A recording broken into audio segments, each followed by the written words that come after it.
Next, the workshops on AIDC and Digital Link and what's possible. What we showed is a prototype, a world premiere of a new machine that we developed exactly to do this. Very, very high-speed coding of 2D codes, QRs, data matrix. But we can see absolutely the benefit for B2C as well, because we understand the QR codes that we print on products is across the whole value chain, right up to the end user. A great example of the versatility of the digital ink code is, say, in retail, you have a digital ink code sewn on a tag into an item.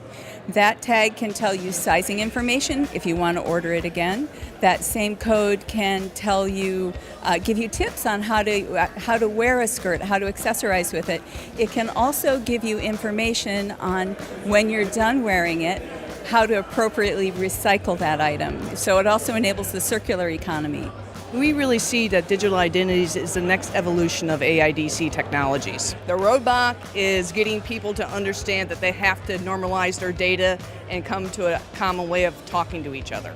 That's all for now on GS1 TV. Remember, you can watch the full-length presentations on the Special Forum website you can see on your screen. We'll be back tomorrow with more highlights of Global Forum 2020.